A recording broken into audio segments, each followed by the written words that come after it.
Hi everyone, thank you for joining me. This is Living Divinity.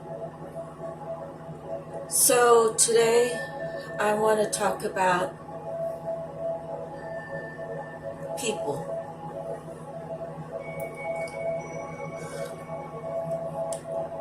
People come from all walks of life.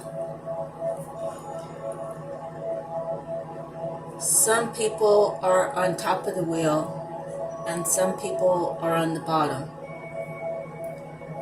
So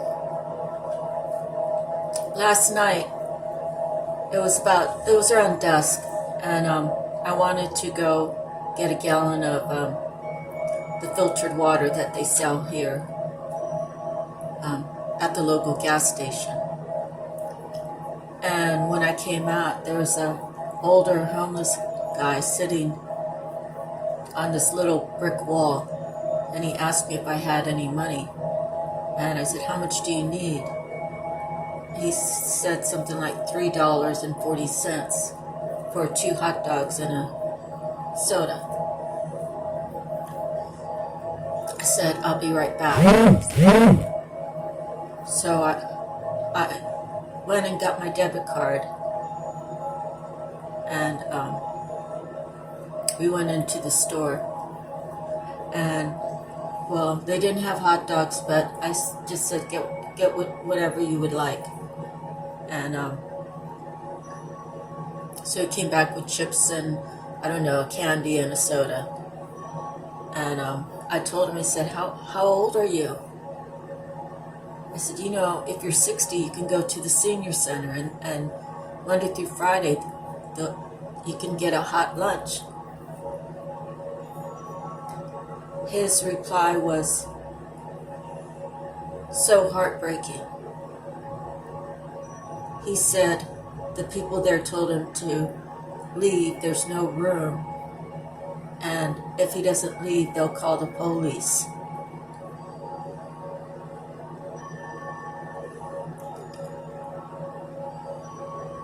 We don't know what this man has gone through. We don't know why he's on the street. Hey, do you live here? Yes. Do you pay for cable money? Yep. How much do you pay? Anywhere from 2 to... I'm sorry about that. I love having this music on the background, and occasionally we have these commercial breaks. Anyway, so he got his items, and we sort of walked kind of the same way. We were going in the same direction, and I just told him, "God bless," and he also replied, "God bless you, and thank you." And so I woke up this morning, and he was the first thing on my mind.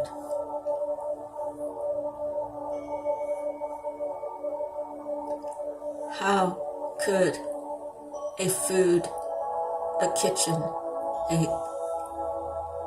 a place turn away someone who's on the streets and is hungry? It's a non-profit organization, for crying out loud. They choose not to feed someone who qualifies by his age because he's homeless.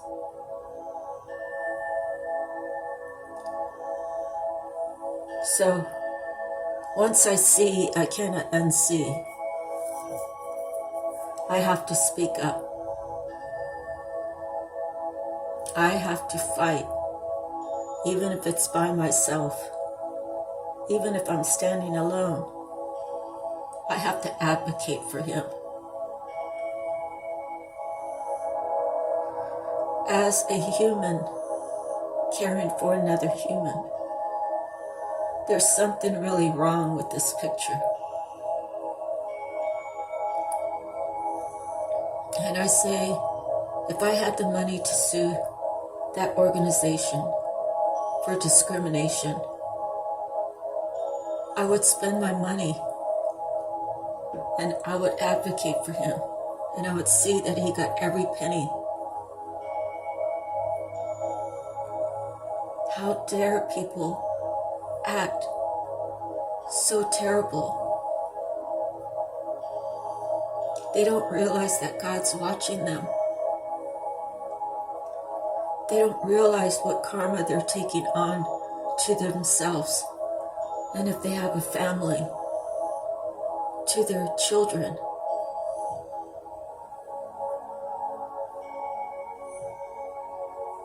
And how wrong is it to not feed someone who's out in the cold,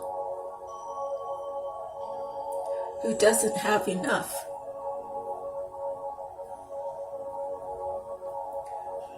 The thing is, my newfound spirituality, my connection with God, I can't not do. I can not do anything about it.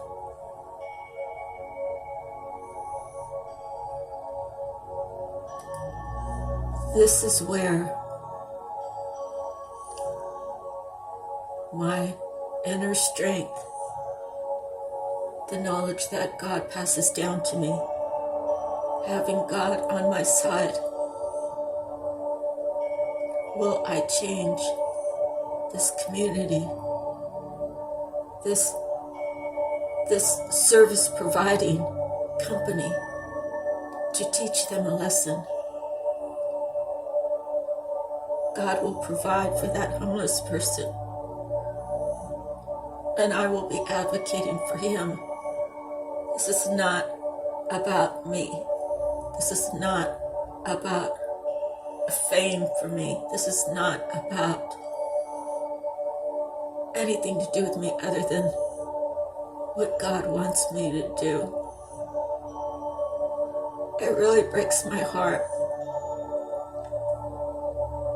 So the lesson for all of you today is, if you see a wrong being done, you cannot unsee it.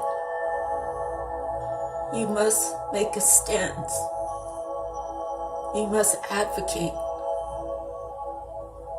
Because if you don't, you're just as guilty as the party who's committing this horrific, universal law that's being broken about humanity.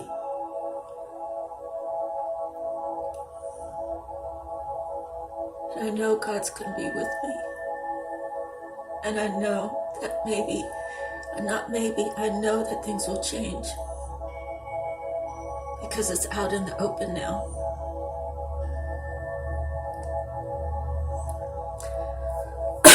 When I first went there,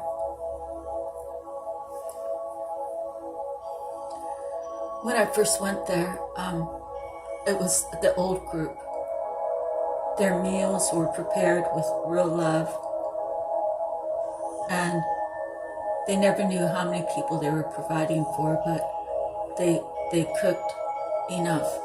And sometimes with their extras, they had extra that they would give to the homeless, whether they were 60 years old or not. And then for whatever reason, the cost per plate,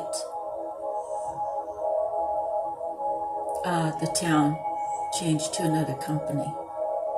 And so at the meeting about the new company, there was a homeless guy that was 59, and he had been coming there to eat.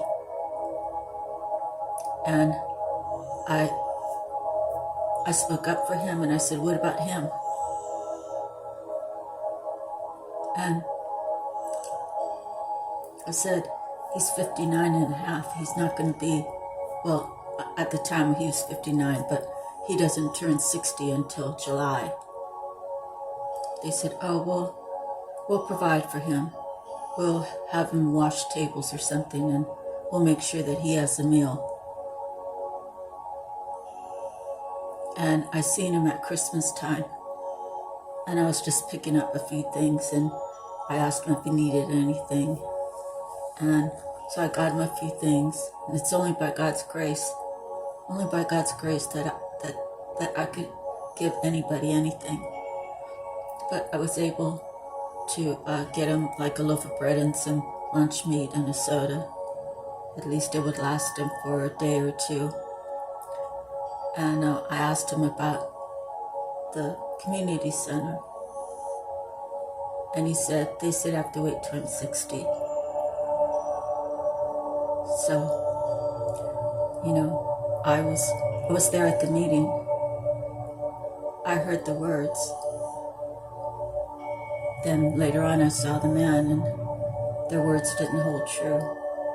And I had stopped going there a few months before that because I didn't really like the feel of the new people.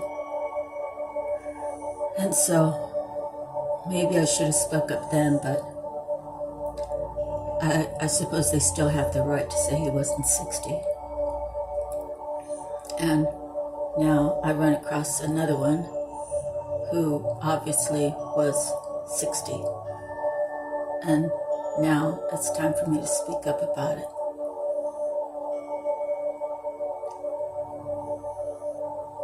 These are the things we have to do. We have to have a heart for some stranger we don't know.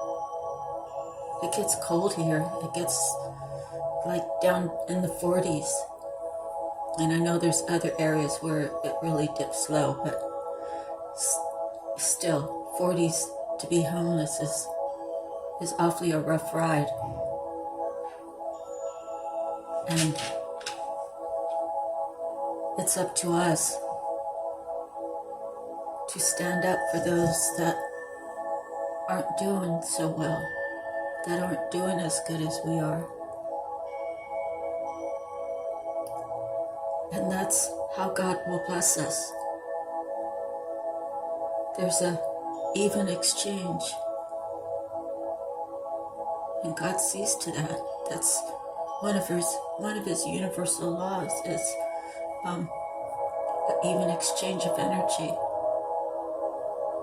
So because that man, energetically he can thank me, and energetically I can accept his thankfulness, but through good deeds, when God sees your heart doing things for the right reason, he will bless you.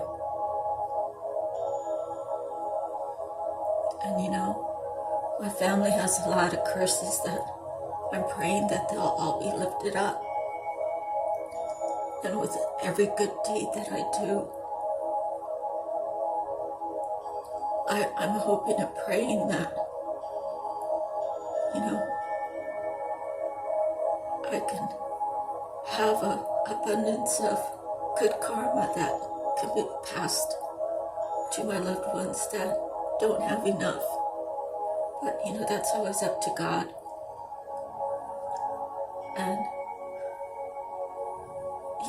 it's God's discretion. But we have to start trying to do little things to help people in need. It's so important. And I thank God that he's provided for me so I could help this older man.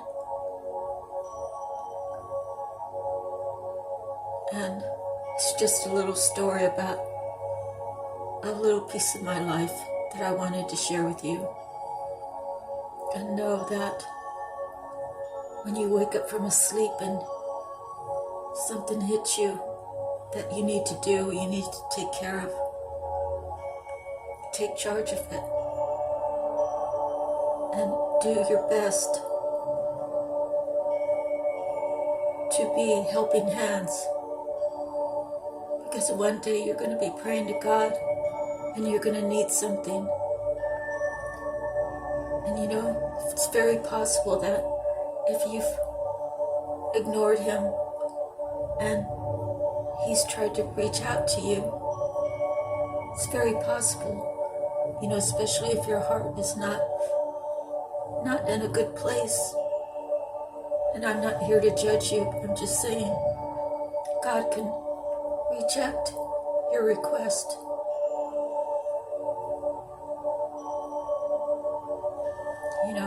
whatever you do in life is between you and God. I'm not here to judge you, and no one else should. I'm just trying to shed some light, that maybe people will try to understand people who are homeless.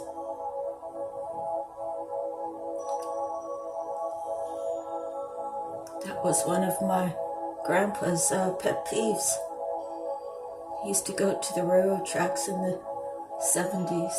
Could have been the 60s too, but I was born in 62, so it would be like for me to remember would be like the late 60s, the early 70s.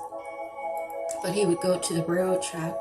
Across there was a carrot factory, and so many days a week the train would stop there and homeless people would get off, and he would go down there like it was at a school bus stop, and he'd gather up the homeless and bring them back to his house and cook up anything. It could be fish soup, it could be vegetable soup, it could be anything. And he would feed them, let them wash up in the bathroom, wash their hands and so forth, and sit at the table, and he would tell them stories and ask them questions. And if he found out they had a special skill, he would say, go here and see Mr. So-and-so and tell him I sent you. My grandfather was so amazing.